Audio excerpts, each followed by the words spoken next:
join.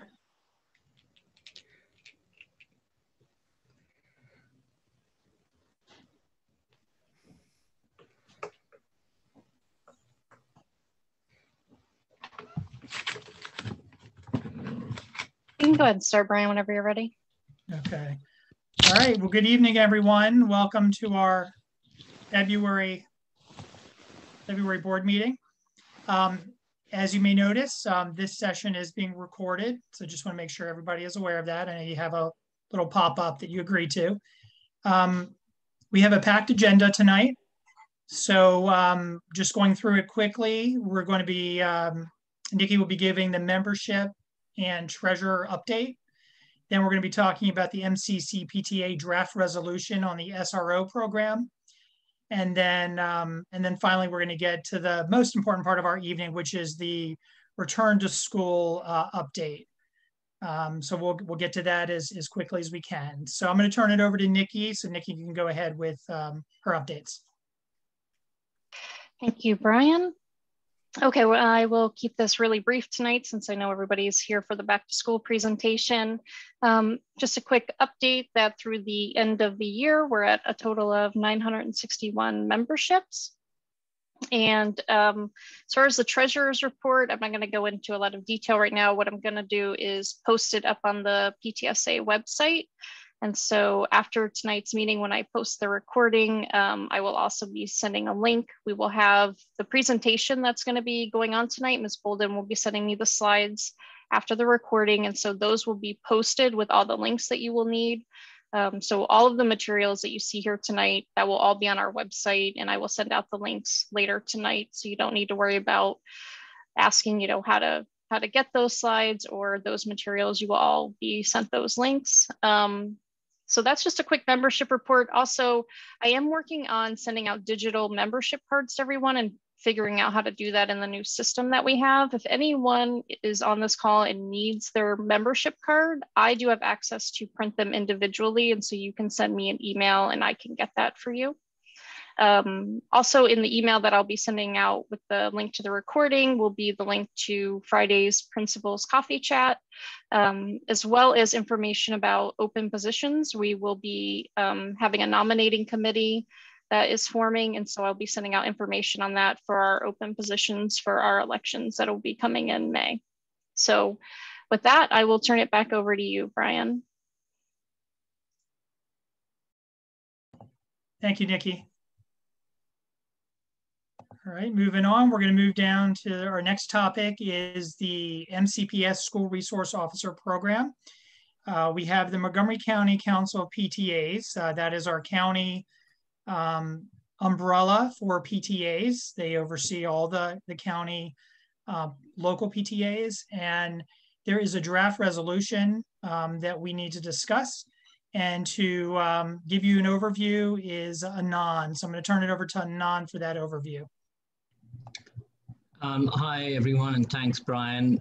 So just very quickly, to give you a bit of background, then we'd really like to also hear from Principal Bolden about her thoughts on this subject. There is, as many of you might have seen from the listservs and the emails, there's a fairly active conversation underway right now regarding school resource officers. These are uniformed armed police officers deployed in high schools in Montgomery County. You have one officer stationed per high school. These are different from the security assistants who are MCPS staff. And there is a draft resolution, as Brian mentioned, which is currently being considered by the MCC PTA, advocating for a stoppage to stop this program. Essentially, and they've also called then for increased investment in counseling and other resources, but that's basically the text of the draft resolution, and other supporting information we will circulate and make available. I think it's already on the PTSA website. There's been a very helpful compilation provided to us by MCC PTA's Diversity, Equity and Inclusion Committee. So the DEI committee of MCC PTA has taken the lead on this topic. And essentially, again, in terms of background, we have been encouraged to discuss this with our communities, with our PTSAs. There will be a vote in the Delegates Assembly, which votes on all MCC PTA matters at the Delegates Assembly in March. And so following this process of consultation with our community and with our PTSAs, each school gets 3 votes. So we'll have 2 delegates, George, myself, and then the PTSA president, that's Brian. So we would like, obviously, feedback from our community regarding the position we should take for this draft resolution. We also have the opportunity to propose amendments to this resolution by March 18th. So if you have suggestions for amendments, that's again something that you can reach out to us. I don't know, Nikki, if I can share my screen, but if I can't, I'm happy to just show up the draft resolution on screen if that will help, and then I'm You happy should be able to to share it now. All right. Let me just very quickly show the resolution. So the resolution essentially has been driven by, oops, I'm sorry. Let's see. By concerns regard, yeah. So the basic genesis of this resolution comes from concerns about racial bias in school arrests. That's been kind of the primary motivation behind this resolution. And what the resolution proposes is to discontinue placing SROs on every high school campus, but that there is then a process with the community at large to enhance safety, security, and meet the ongoing social and emotional needs of students without racial bias and discrimination. Including to students with disabilities, that there is a need for stronger transparency and reporting and collection of data, and that really the focus should be on evidence-driven programs that support social emotional learning and mental health. So that's essentially the resolution. As I said, we are in a position to propose amendments to this resolution. And of course, this will come to a vote at the Delegates Assembly in March. My own take on this is a lot of the email discussion has tended to be very polarized in terms of for and against. I think there is a lot more to be said about this program. I think focus just on arrests might not capture the full story. Also, I think a lot depends, as in any policy, with how it's implemented. So we might want to think a little bit about, not throwing the baby with the bathwater in terms of how programs are actually implemented. So let me hand that back to Brian. All right, thank you for that overview. And so now we'd like to have Ms. Bolden share the Wooten program, the Wooten's experience with the SRO program, and how they work with the SRO, so you can see specifically about our school. So I'm gonna turn it to Ms. Bolden. Thank you, Mr. Rabin. Thank you, Dr. Patwardhan. Good evening, everyone. I know that we have quite big topics this evening, so I appreciate the opportunity to comment briefly on the SRO program. Our SRO, and I agree with Dr. Patwardhan that there's just a lot to consider, and that there's some pretty polarized view in terms of the SRO program. But I would like to talk specifically about Wooten. We've had our SRO in our building for over 9 years. And, as we are continuing to look at the needs of our community, to look at the needs of our school in terms of a safety perspective, our SRO has been an integral part of that safety and security. I am fully aware, and we are engaged in conversations in terms of the racial inequities and the work that is happening around policing and the place of SROs in our school. And we take that very seriously. As we have been working in our school, we have implemented over the last few years work around race and equity through our study circles, which is structured dialogues around race. We have also used a restorative justice approach, and we include our SRO in these spaces so that we understand how we are going to build relationships, how we are building bridges, and how the police officer fits into our program to support our students. And we also think it's incredibly important to give a bigger picture of the kinds of things that our SRO is involved with at Wooten. A lot of times it is in the preventative area.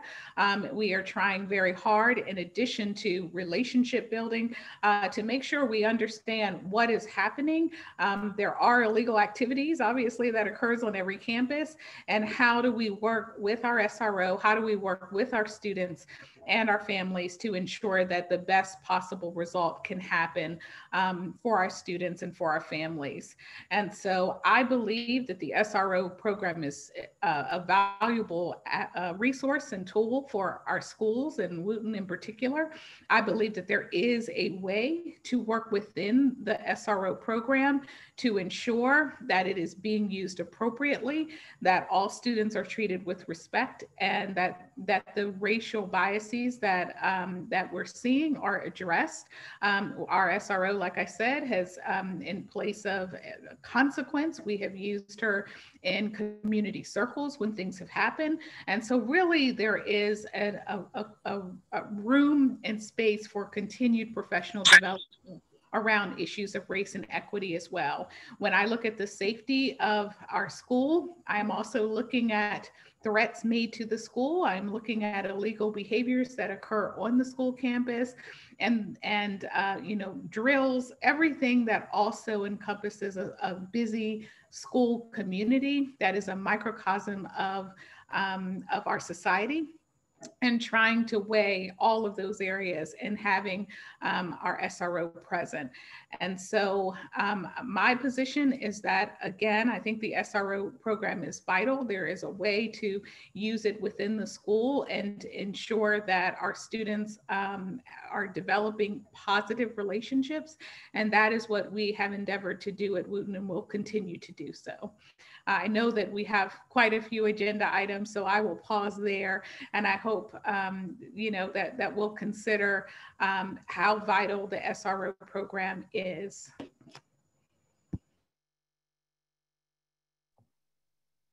Thank you.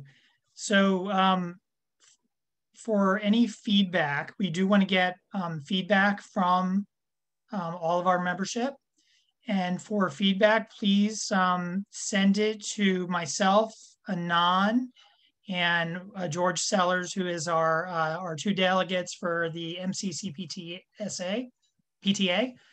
If you look at the agenda and slide down, we have all the contacts for PTSA members, and board members, and so you'll find the delegates in my email there. So please, you know, take the time to respond with your comments. The three of us will have to determine how we're going to vote. If we are split in our community, then we will split our votes so that we can support the position of the community. And if there is interest and a need to discuss this further, we could set up a meeting before the vote in March. It's towards the end of March, but any changes to the resolution have to be in we need to get them in by March 1st so that we can put those together to submit. Are there any questions before we move on? Thank you, Nikki, for posting the information on how to contact us. Okay. All right, well, I just want to remind everyone that our next PTSA meeting will be on March 16th, and we are planning a public health panel of experts to discuss public health in the era of COVID. So hope you join us next month as well. So right now, we finished our other topics very quickly, and so we're going to go ahead and turn it to the topic of the evening, which is the return to school. So Ms. Bolden, it's turning it over to you. Thank you, Mr. Rabin. Okay, good evening, everyone. Thanks again for joining us this evening. We are ready and excited to share some information with you. And before we get started, I did this with the staff last week, and I'm going to ask for the same thing with you all. If you could please just take a couple of really deep cleansing breaths. I think it's really important that we just understand that this is a journey. It has been a journey, and we're about to embark upon another one, and it's going to be okay. So while I set up our presentation, practice your breathing, and then we will get started. So I am going to share my screen so that we can work from the same base of information. And I'm also going to introduce the team that's here this evening, helping me to present. And I hope that each will say hello so that you can see their faces as well. So first, we have our 9th grade administrator, Mr. Roner. Hi, everybody. Good evening. Hello. Thank you, Mr. Roner. We also have our 11th grade administrator, Mr. Joe Mamana. Good evening, everybody. Hello. And thank you, Mr. Mamana. And we also have our 12th grade administrator, Ms. Cocker. Hi, everyone. And we also, good evening, Ms. Cocker. And we also have Mr. Chris Pucciarelli. He is the head of our security department. Mr. Pucciarelli. Good evening, Wooten High School. I miss all your kids, and I can't wait to see them. Thank you, Mr. Pucciarelli. And so what we have done at Wooten is develop a reopening committee, and everyone that I've introduced this evening is on that committee. And we have been working behind the scenes for pretty much this entire year to ready ourselves for the eventual return of our students.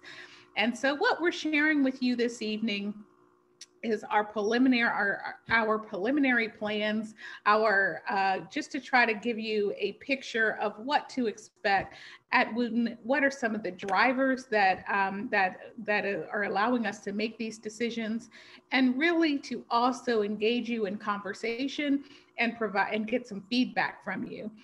One thing we know is that none of us has ever had to do this way before, and we have not had to imagine opening up the school at the end of the school year, essentially. And so this is new territory. This is territory that in some ways, it is uncharted, and we need the collective in order to make this a situation that's really good for all of our students.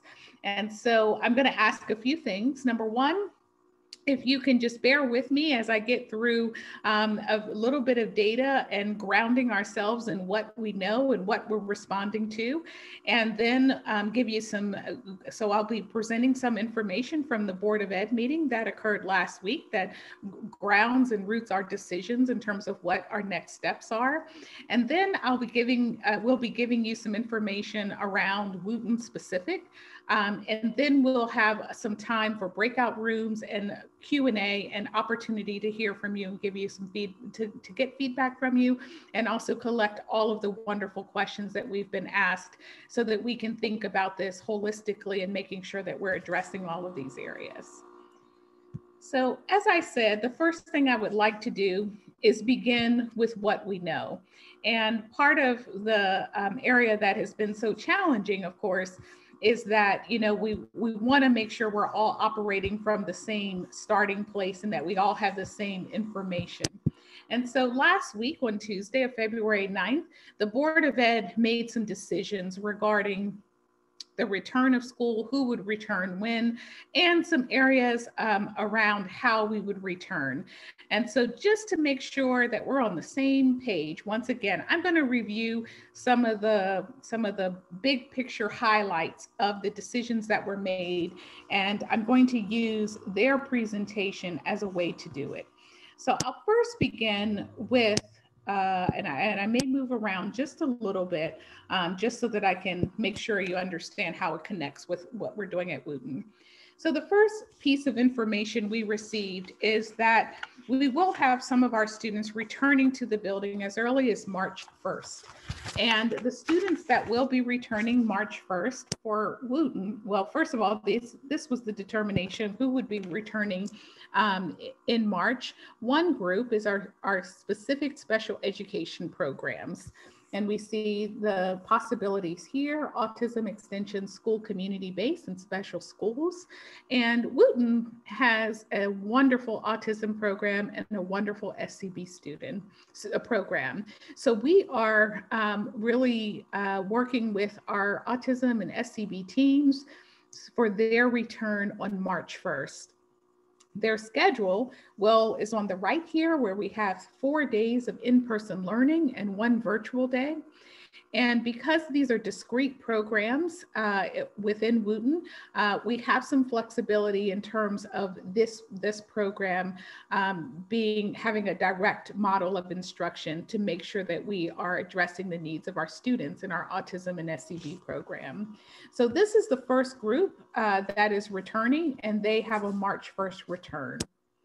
In addition to our students in our special education programs that I mentioned above, we also have students returning who were in the CTE program.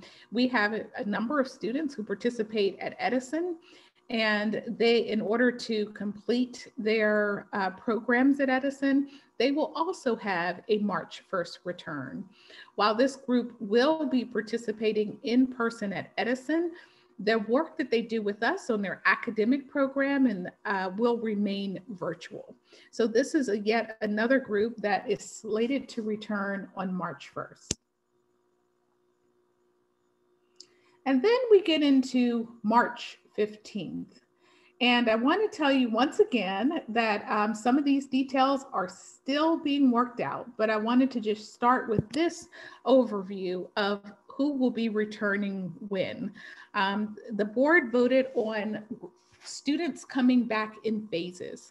And you see from group 1.1 with that March 15th return all the way up to group 2.2, no later than April 26th. And when we look at this first group that may be returning on March 15th, the program that really impacts Wooten is this discrete programs and special populations. So those would be some students who have IEPs in our school, and they are part of our LAD program. We are still awaiting very specific information regarding their return, how they will return, and I'll explain why when I get to the next slide. But in terms of phased in return, we have March 15th as a possible date for some of our students in our discrete programs and special populations. And then we have this group 1.2 that says no later than April 6th, and this is grade 12. That's going to be the first grade level to return to Wooten. And again, I'll explain these dates again and where we're still seeking clarification. And then as you can see, we're looking forward to welcoming our 9th and 11th graders back in this group 2.1. And then we would welcome our 10th graders back in 2.2. So there is a phased in approach to ensure that we have, as the groups phase in, that we have all of our schedules in place, all of our health protocols, et cetera, to accommodate our students coming back. So just know that this is the way that the county has voted to phase our students back. I'm going to skip the elementary side that does not pertain to us. So the next piece of information that's really important to wrap our heads around is what will be the schedule and the rotation for students to come back. So at the secondary level, there will be an A-B rotation, and the rotation occurs on a weekly basis. So we will have students coming back to school on Monday, Tuesday, Thursday, and Friday. And the students, for example, in phase 1, our 12th graders, they will come back for, half of them will come back for an A week, and then the other half would come back for the B week. And we are planning, and I'll share more with this, that based on our numbers, that we would have the A-B rotation in place as part of alphabetically. So we would assign our grade 12 students A through K.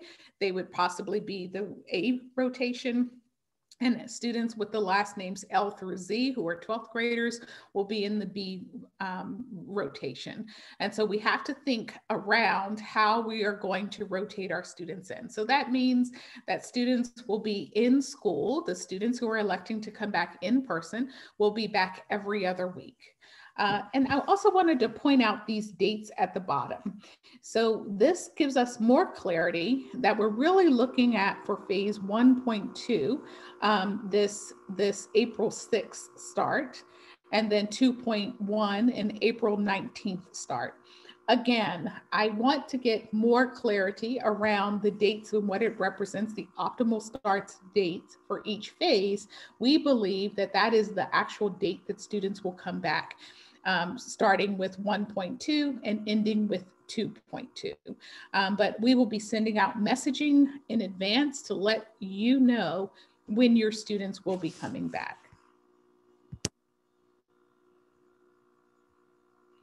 And as I said before, in this March 15th, and this is where we are, again, getting more clarification. We do have a learning and academic disabilities component in our special education for 12th graders. And we also have students who have a resource period. And so we're thinking that in this phase for our 12th graders who are possibly able to come back March 15th, it is students in those programs that would need specific attention and some individualized learning in that March 15th return. But again, I will be clarifying that. I have quite a few calls tomorrow just to make sure to confirm that that's the way that we are going to transition for the March 15th date. And again, these are another slide regarding special education students and how they will phase back in 1.2 as well. And now I want to move a bit to the instructional experience. And again, the slides that I'm skipping over are slides that don't necessarily pertain to us yet, or I will be explaining in a different way momentarily.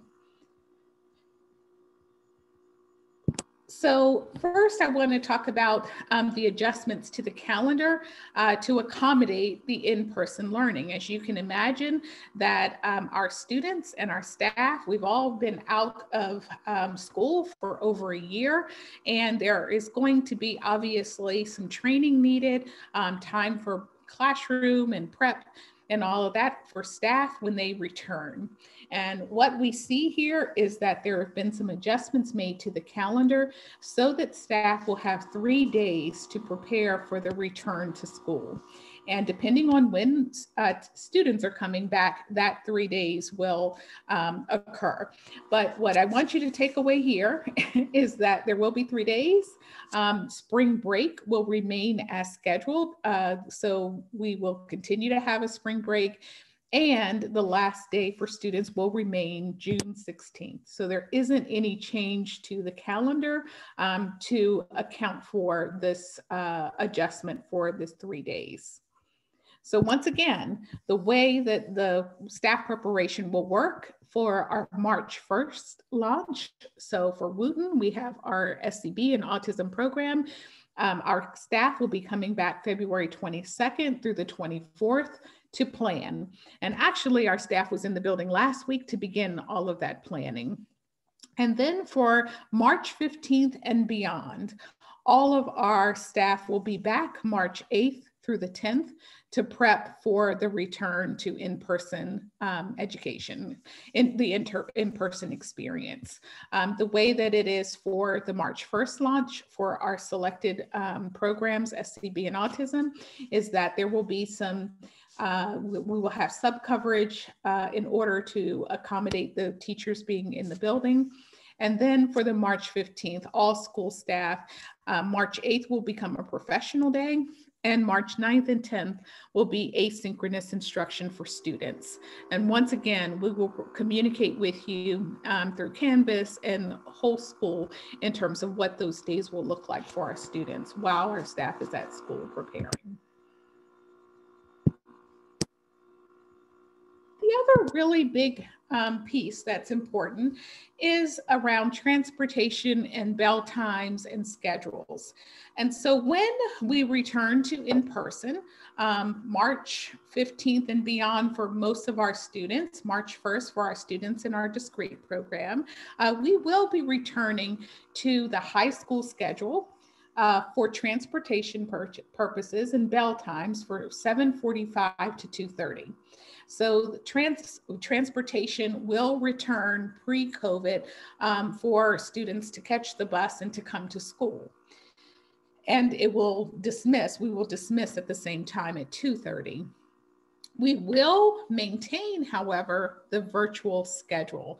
So the first class for our students will continue to remain at 9 a.m.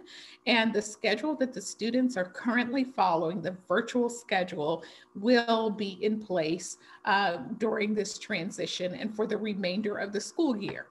You may ask yourself, well, how are we going to do that? So obviously, part of what will happen is that we will have to rethink that space of the student support that occurs at the end of the school day now. That will shift to the morning time. And we will also, for operations purposes, have to think about how we will supervise our students who take the bus in and during that time from 7:45 until the first start of 9 a.m. And I'll go into some more details about that in just a moment.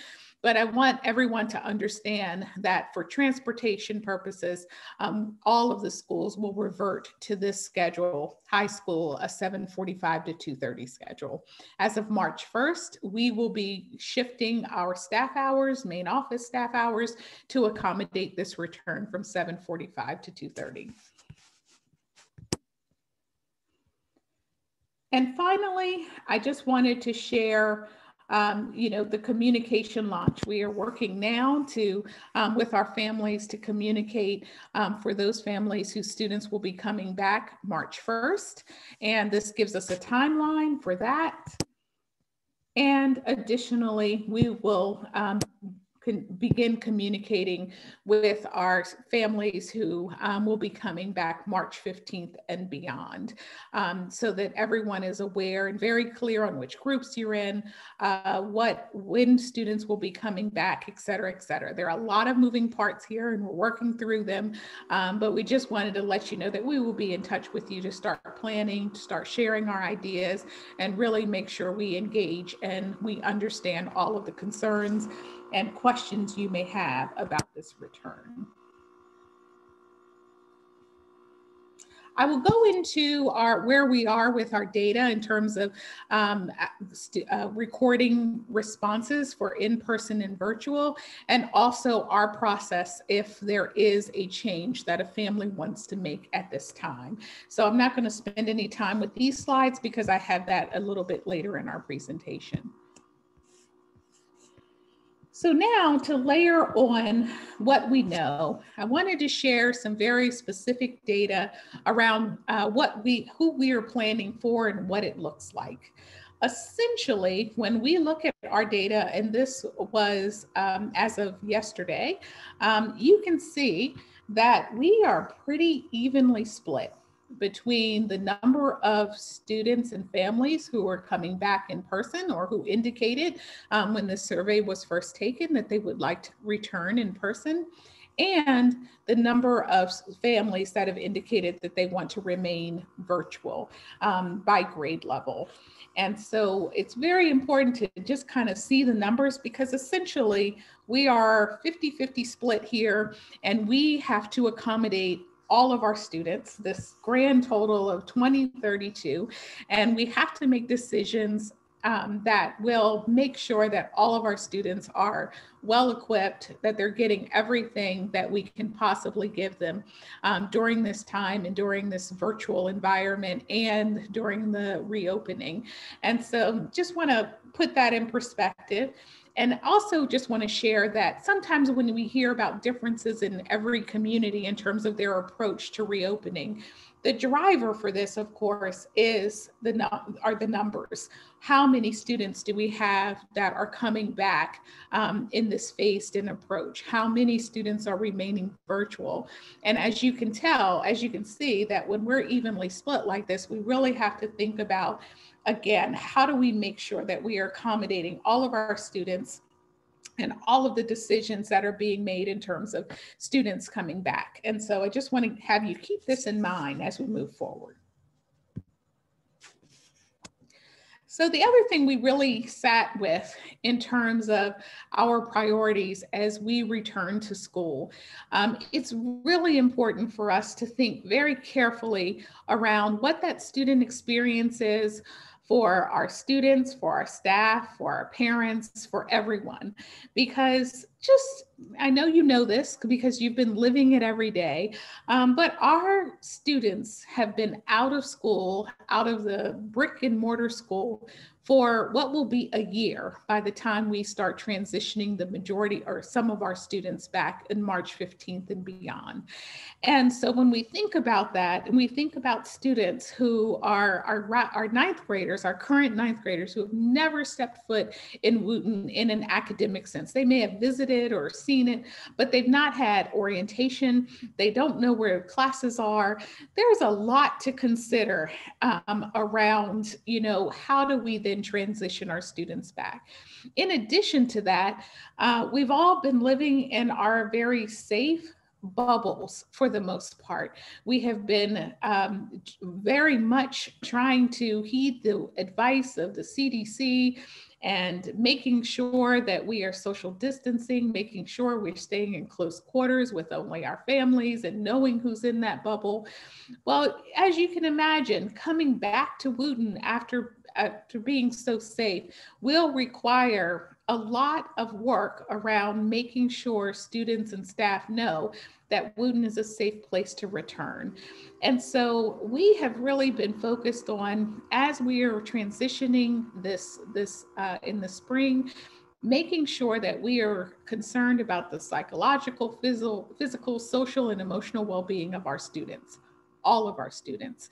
This is a pretty big transition, and school will look very different when they come back. And so as we are thinking through what we want to achieve and accomplish during this time, it's just that. We want students to feel safe. We want students to know and understand the new return and how to navigate this new normal that we're all living in, and how we are going to work and communicate and be around others. And we know that that's going to take time, it's going to take patience, and it's going to take a lot of effort to make sure that our students feel safe. And we also have been working incredibly hard to have a virtual instructional program that's going to continue to support all of our learners. Our staff have worked incredibly hard to learn what it means to teach virtually, to learn the technology. We've worked in our professional development around the community of inquiry and looking at 3 tenets of social and cognitive and teaching presence, and tried to have a strong showing in our virtual instructional program to support all of our learners. We will continue in our virtual program regardless of what we're doing, because our first priority, one, is again to start to acclimate our students back to the building. And we know that the virtual instructional program that we've built is a strong one. And we know that we can rely on that program regardless of any transitions. And so we need something to remain constant for our students. We need something to remain something predictable and normal. And for right now, that is our virtual environment and how they're accessing their instruction. There are a lot of other things that are going to happen that's going to cause this sense of feeling a little unsafe and questioning and trying to, how do I navigate the building? Can I go to the bathroom? And what if there's someone else in there? We want to continue, and we will be continuing with our virtual program. And the other piece I really, again, want to emphasize is that Wooten is pretty evenly split between virtual and in person. And so we have to make sure that our instructional program in our virtual instructional program moves forward, particularly during this transition. And as we continue to think about some of the possibilities of returning in person, someone testing positive, and then having to come back out of the school and going back to virtual. So we do not want to miss a beat in terms of continuing with the virtual environment as we are moving to in-person return for some of our students.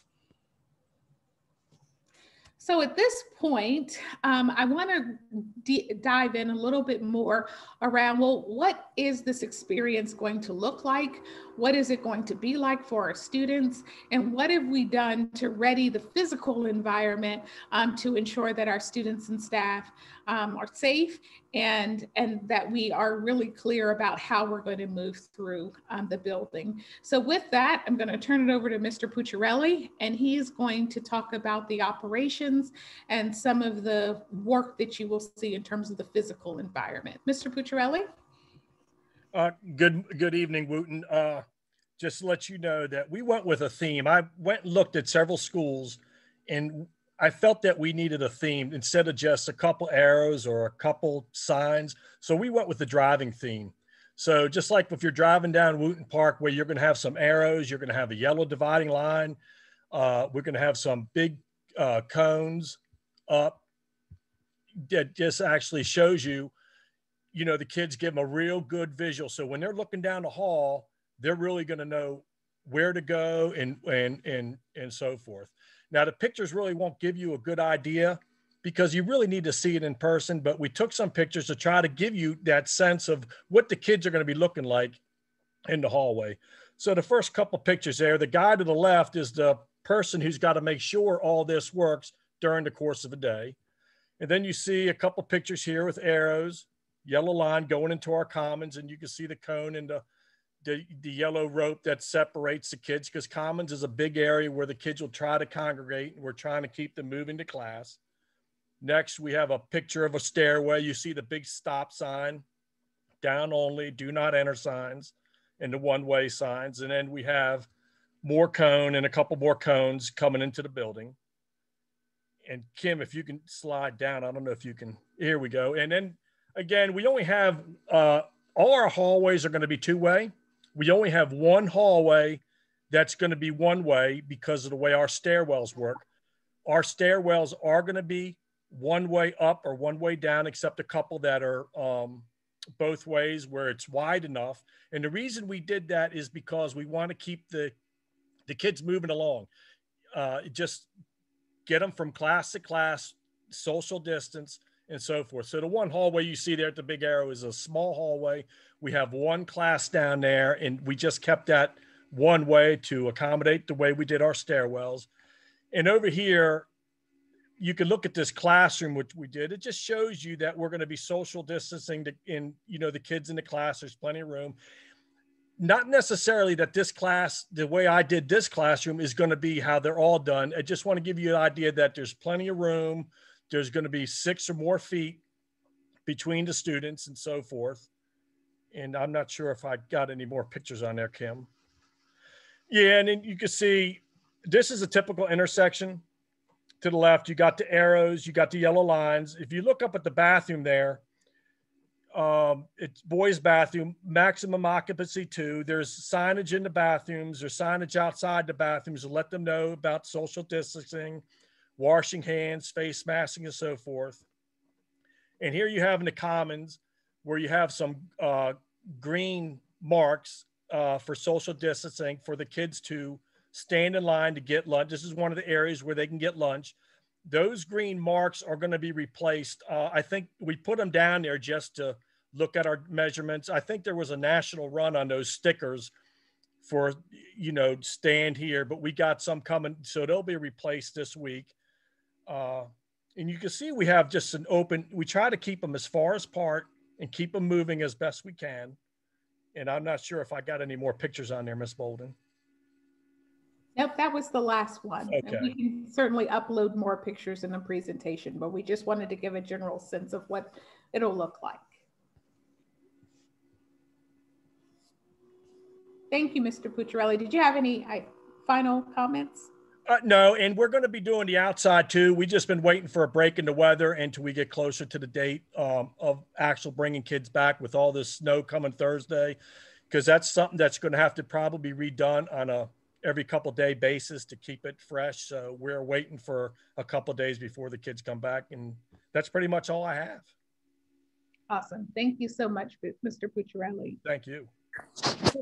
As you can tell, we've been outfitting the building. Some of the classroom, we showed some desks that are not going to be used, but in addition, we'll also be moving furniture. We will have a triage unit that will be established, as well as the health room. Our health tech will be back as soon as March 1st, because that's when our first students arrive back in the building. And so we really wanted to make sure that our signage and our directions were clear.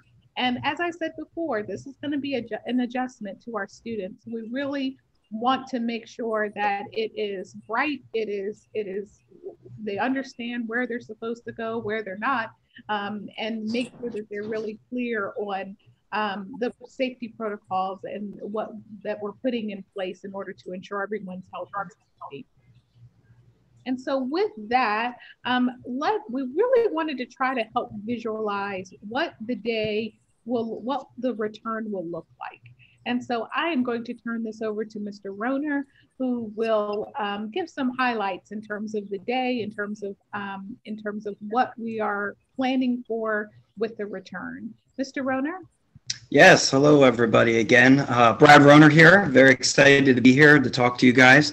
We're also monitoring the chat as well. So a lot of the questions you guys have been asking are kind of embedded in this idea of what will it look like. And I'm going to try to cover a lot of those questions that some of you have been writing in. And I'm going to try to address both the in-person students and the virtual students at the same time when we're talking about what will this return look like. One of the first things we want to just reemphasize again is, although the buses are going to be running at that normal time in the morning, the pre-COVID time, our classes still remain 9 o'clock for everybody. Regardless if you're on virtual or in person, 9 o'clock is that starting period. So one of the questions was, does my student have to show up and get there at normal, 7:30 time? And the answer is no. You can drop off your kids before the 9 o'clock so they have enough time to get to their class. But if transportation is something that you need your child to have and provide, we will have a place for them to be, a safe place for them to be, and supervised place for them to be in the morning as well. And so we want to keep emphasizing that idea that, safety, safety, safety. So the first thing we want to mention is, when the students are coming back to in-person, this ratio of in the classroom is going to be a 12-to-1. There are going to be no classes that are larger than 12. That is the size that we are going to have. It's set across the county for students that are in person. So when you think about that, think about the pictures you just saw and how we're creating those spaces in which 6 foot apply. The teacher is in one section. Students are distant from themselves to keep that recommendation of keeping them in a safe distance. Ms. Bolden talked a little bit about the rotation, the A week and the B week. If your student chose virtual, and the survey that we were using that data from was from the MCPS survey in December that parents filled out. And we're going to talk about if you can change that, and we do have a process for that. If you chose virtual for the whole year, really this week-to-week thing, your child wouldn't even notice the difference, because they're going to have, the idea is they have the same teacher that they have now. We're going to try to keep that as much as possible. It would really be for the in-person students to know which weeks they come in, and then what week they would be virtual with the remainder of their class. So the idea again is A through K is 1 week, and then L through Z is another week. So again, we will talk about, and I think in the next couple slides, of how we request the change. You can always change from in-person back to virtual at any time. It is the virtual to in-person that we will discuss a little bit more. So again, if you chose in person for the whole year, you don't have to do anything else. You're in person, you're good to go. Our goal has always been, as a school, is we want to keep students with their teachers. We know that's important. The teachers want to keep their kids. They just met their kids for second semester. Some have that all year. So we want to keep that structure as much as possible. And in most cases, we just have to think about making sure we keep that 12-to-1 ratio when that happens. But as Ms. Bolden said, we're pretty evenly split. So it does kind of work out using that alphabet and our preliminary data to be able to create those spaces and keep, for the most part, as much as possible, those teachers. Ms. Bolden mentioned that virtual platform. So picture, if you were sitting in the class right now going in with your kid, what you would see is you would see 12 kids in a class. You would see the teacher up front. And when we start the in-person and virtual together, that teacher has both sets of students.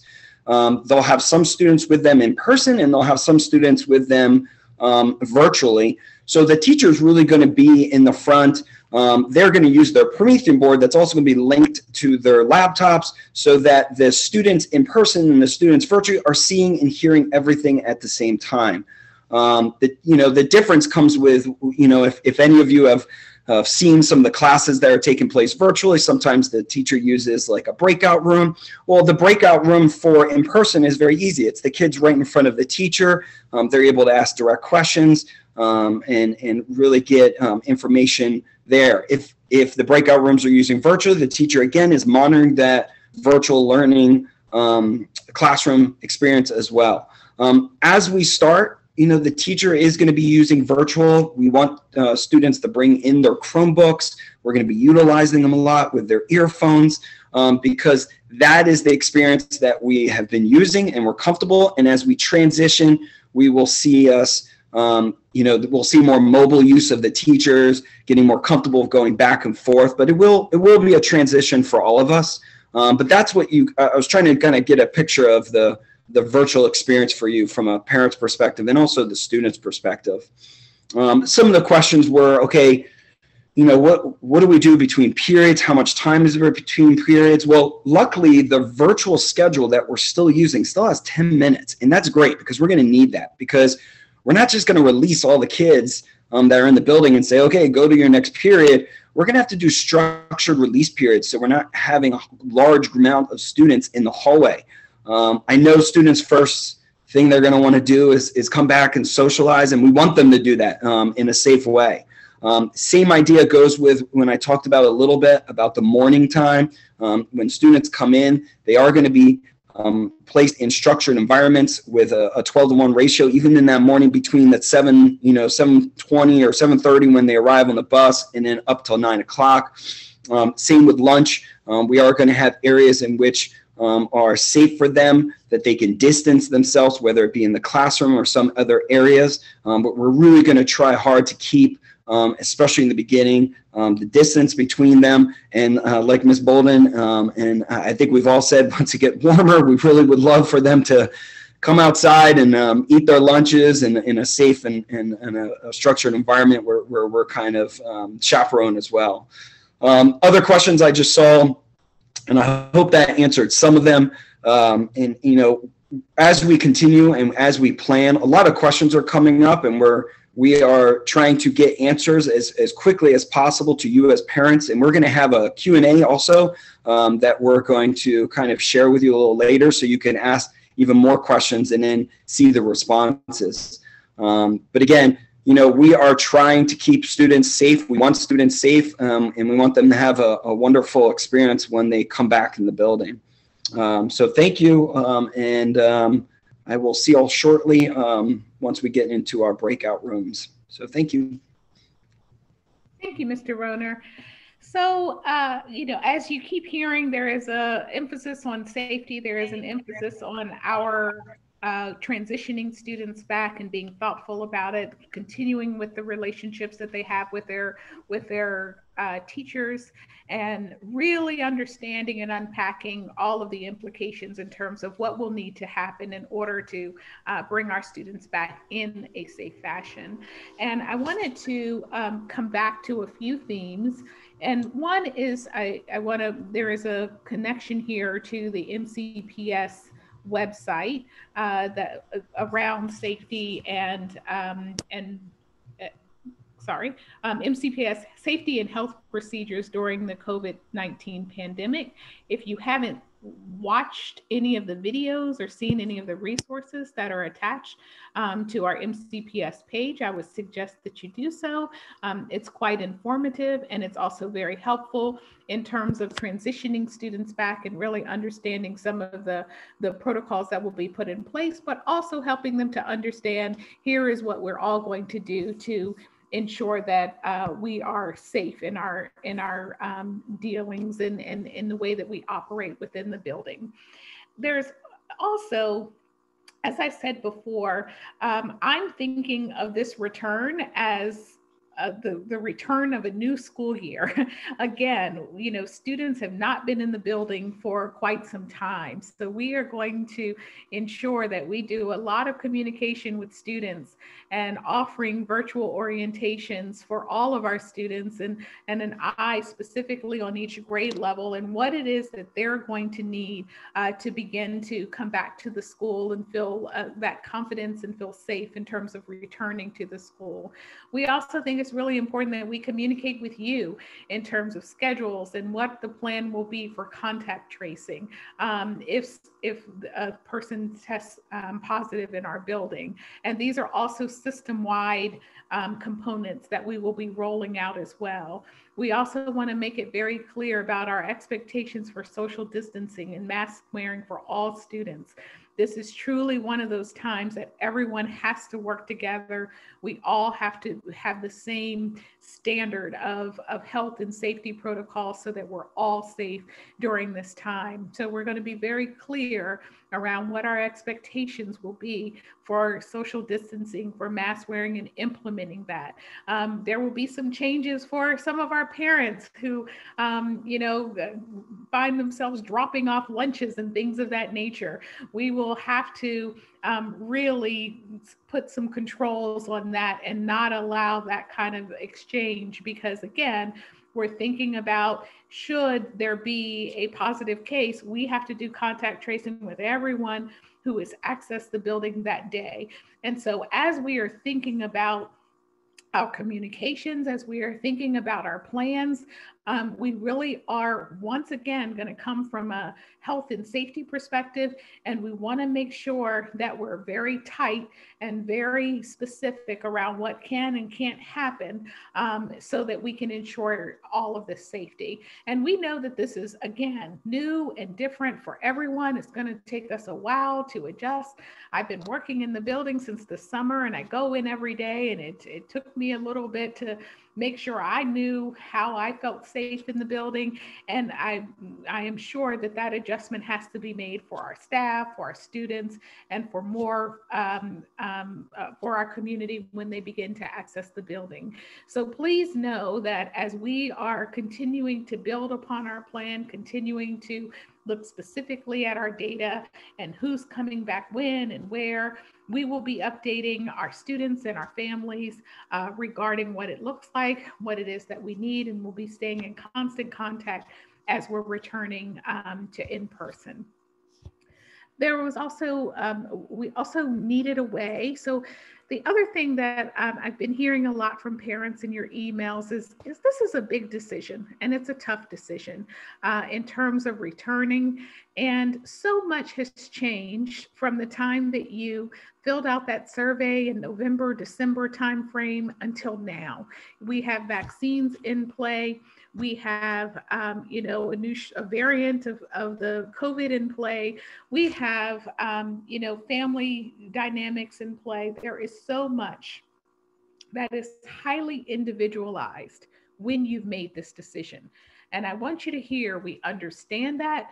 We know that. And just as you were trying to decide and figure out what's best for your family and for your children, we are all in that same boat, staff alike. We're all trying to figure it out.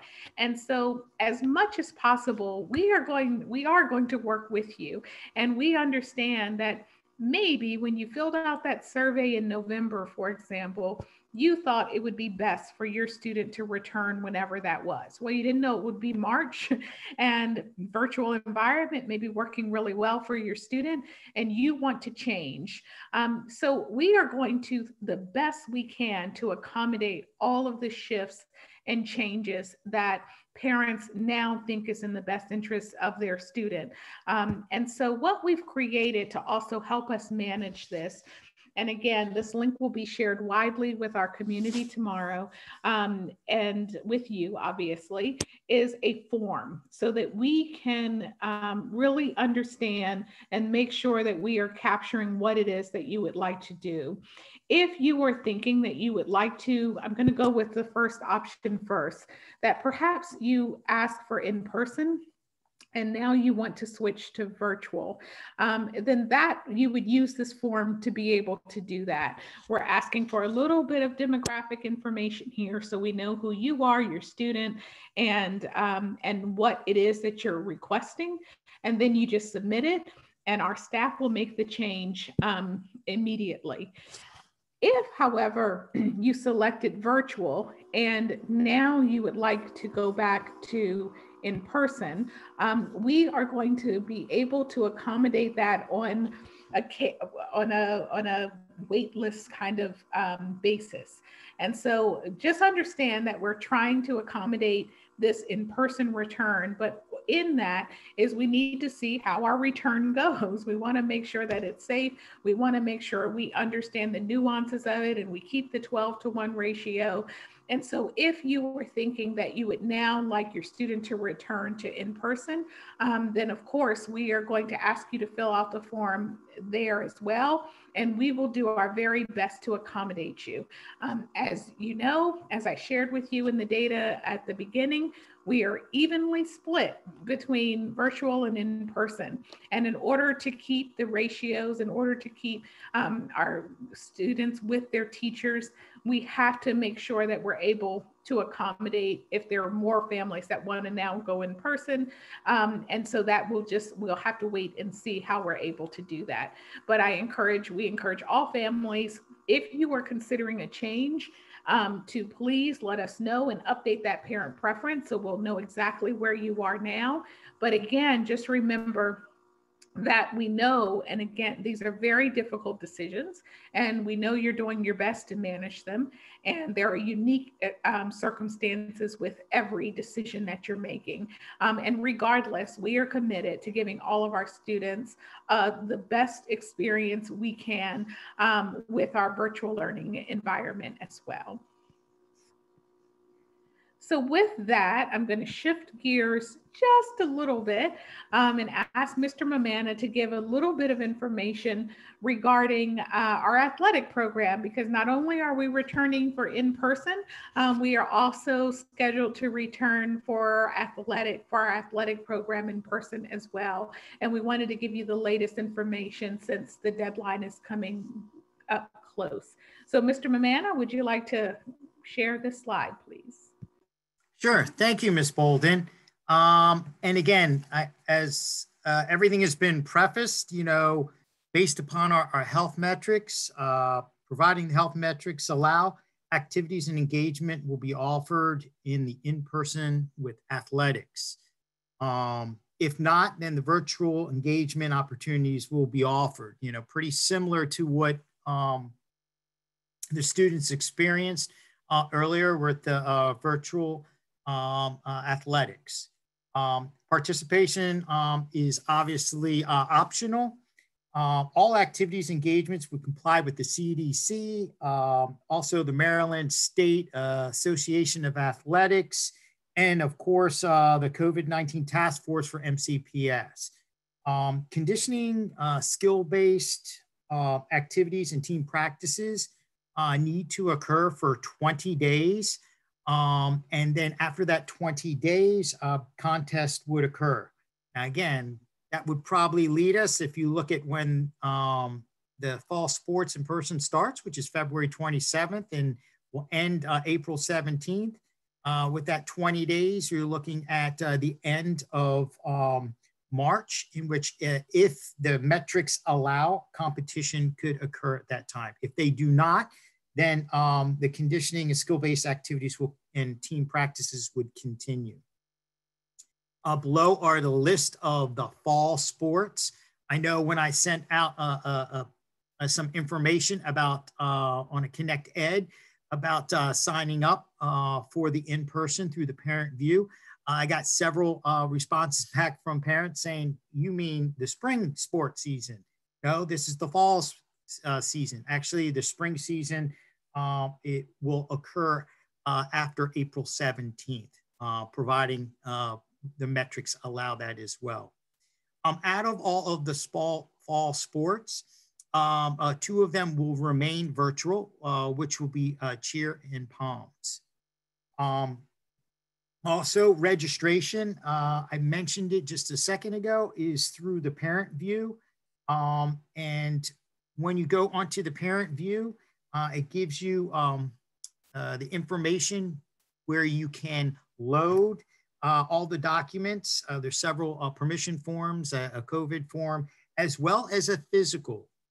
For this, since it is in person and competition would occur, a most recent physical needs to be attained as well. If you have any specific questions, you can always go to wootensports.com. There's a lengthy Q&A section that has a lot of common questions that have been asked, or you can contact Mr. Al Lightsey, who is our athletic specialist, or of course, you can always send me an email as well. And I did say the spring season would start April 17th and run through June 19th. And I think that's pretty much it for the return to athletics. All right. Thank you, Mr. Moman. I appreciate that information. All right. So before we move into our breakout session, we've been monitoring the chat, and there are a few themes that are emerging, and I just want to address some of them now. And then again, this is our first sort of introduction to what our plans are, and I promise you that we'll continue to come back and layer on more information. We wanted to pitch it at a space where you can start kind of wrapping your head around this, but not to overload you, because we know that this is a lot of information.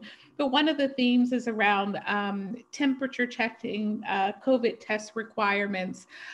We understand that MCPS is working with the health department to put in all of the protocols that will be in place for students and staff to return to the building currently, and there will be an attestation form indicating that there isn't any kind of symptoms for students and staff who are entering the building. We are going to get more thorough information in terms of how we will be monitoring all of the, if someone tests positive, what our procedure and protocol will be for contact tracing, and also making sure that that in COVID testing should a staff member or student test positive. And so that is going to be a very specific area that we're going to continue to work towards and to address once we receive more information from MCPS in terms of exactly what their protocol will be, and we will be sharing that with you. Another theme that continues to come up is our HVAC system and what can we expect. Thank you for asking that question. We have been working in addition to outfitting the building with all of the with how students are to move to the building. Our building administrator, Mr. Adams, along with our building service team, has been working with central office to evaluate and assess all of the rooms, to ensure that fresh air is moving and circulating in the room. We have brought in several air scrubbers. MCPS has, after that evaluation and analysis of what each room needs, has brought in machines to, they're called air scrubbers, to help with the air quality and air flow. And we will continue to share with you if there are any concerns. If there is a concern with an individual room, quite frankly, we won't be using that room. And so MCPS is addressing in a systemic way any rooms and any air quality issues and concerns. And that has been ongoing work with us with MCPS and partnering with them as well, so that we can address any air quality issues. And then the other area in terms of monitors for teachers who are teaching virtually, we're still in the throes of figuring out how many of our staff will have to remain totally virtual and how we are going to accommodate for those students who are in person. But again, you will receive information regarding all of those changes in terms of if we have to switch and have a monitor situation as opposed to the teacher in the classroom. But we will share that with you as we are continuing with our planning. And I would like to say, Mr. Mamana teed it up nicely for me, is that there are going to be some additional decisions made at next week's board meeting. And so we'll, of course, take those into consideration as we are continuing to plan. All right, I'm looking at the time. It is 8:10, and what I would really like for us to do is twofold. One, we have over 150 participants on the call this evening, so to break that up a little bit, we have created breakout rooms, and we're going to give maybe 10 minutes for you to be in a room with an administrator and to really ask questions, provide us with some feedback. And we also have a parent Q&A that we would really like to capture the questions that you have so that we can begin to not only answer them, but publish the Q&A for our entire community. And so what we would like to do now, we created 3 breakout rooms. And what we are, and thank you, Mr. Roner. Mr. Roner just dropped the parent Q&A in the chat. So if you want to grab that so that you can begin to think about your question and start putting them in. And there's also a question about driving. Will students be able to drive at Wooten? Yes, we're going to start with our seniors. All of our seniors who would like to drive, they will have a parking spot at Wooten first. They will be our first priority, and we will ensure that we will send out parking information to those students who are returning in person specifically so that they can fill out all of the information we need for them to be able to park at Wooten. We're going to start with our seniors first, and we will then assess to see if we're able to accommodate juniors or not. But at this point, we are only opening up parking for our seniors who are returning for in-person first. And once we have that done, we'll see where we are to see if we can accommodate any other requests for parking. So at this time, I'm going to open the rooms. There are 3 rooms. We will be presenting all of the same information in each room. So please feel free to go in whichever room you would like to. We can also help move you to a room if you are having problems moving yourself to a room. You just join at the bottom, and you just click on any one of those to join. And then we're going to give this about 10 minutes, and then we will come back and wrap up. And so please feel free to go and join a room. And if you need help joining, let me know, and we will certainly help move you to one of the rooms.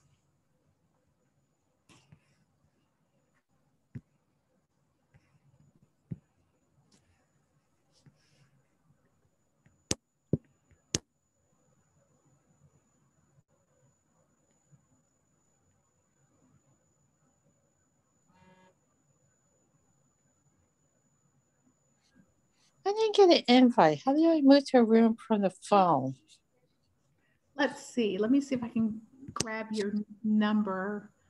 What does your phone say? What is the name on your phone? Zena, Z-E-N-A. Sorry, I'm not good at this. That's okay. It's okay. If anybody else is having any problems moving to a room, you can either unmute or you can just write your screen name in the chat and we will get you moved.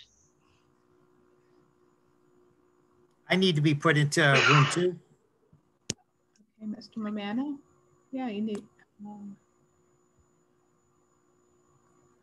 Sorry, I don't know anything about this. Can you join me to any room? This is Margaret Lee. Thank you.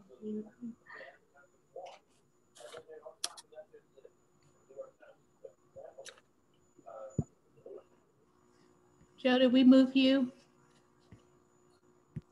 Yeah, I got him. Okay. I'm just gonna start. Hi, my name is Sandra Frank, and I also need to get into a room. I'm sorry. That's okay. No, that's no problem.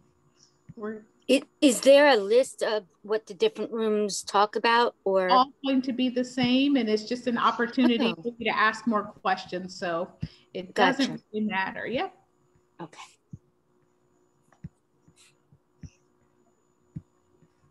This is Jody Sklar. Can you move me into a room also, please? Yes, we are moving. Thank you. You're welcome.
You're quick, Nikki. Quicker than I am. Trying. Thank you so much. Oh, no problem. All right, I'm going to give it about 10 minutes. Okay, I'm going to stay here in the main room in case anyone joins or needs help moving around. Okay.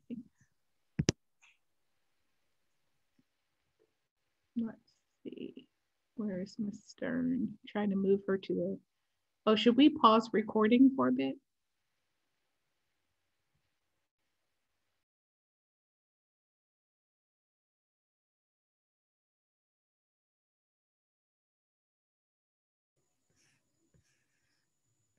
Okay, our groups are returning. Welcome back. Yes, we will be posting this presentation and the slides on the PTSA website and on Wooten's website.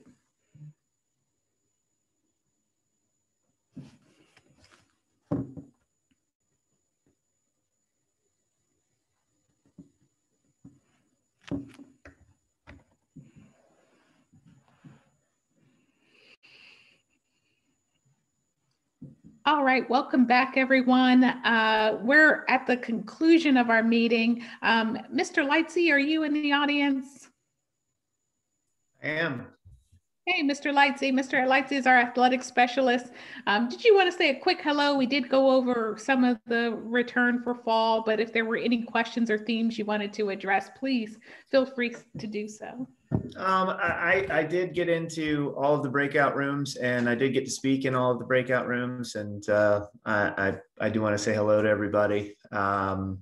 We're planning on having a I don't know if it'll be a town hall or is it just a Zoom meeting for parents and the community interested in the athletics program that is set to come back on the 27th.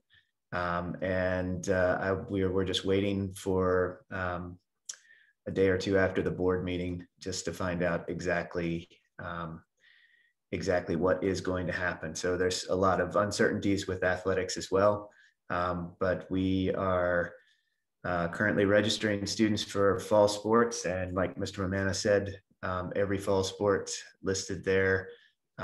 If the coach decided to remain in person, the plan is to have teams, both varsity and JV. And if there are too many kids, then we will have to make cuts. But hopefully, hopefully that's not the case. But we're excited to be back, and we're making plans, just like in the building. We're making plans outside the building to make sure that it's as safe as possible. Thank you so much, Mr. Lightsey. Really appreciate it. All right. So with that, I want to say this. I know that this was a lot of information, but yet it's not exactly everything we need yet. And so I assure you that we will continue to dialogue. We will continue to make sure that we are keeping you in the loop as we receive more information and our plans become clearer and more specific, so that you know exactly what to expect in the return to school. And we will also make this presentation and this recording available. We'll begin working on the Q&A questions for parents and also have those posted as well. So I thank you very much for your feedback on all of that. Every question you ask is a great question, and it helps us to make sure that we are thinking about all possible scenarios and everything that we need.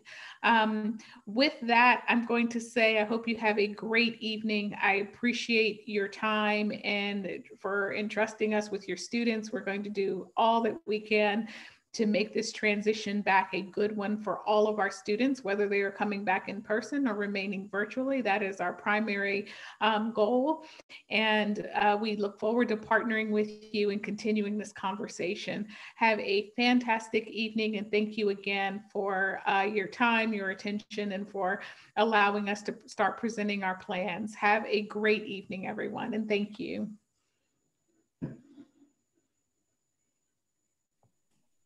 Thank you very much. You're welcome. Thank you. Have a great evening.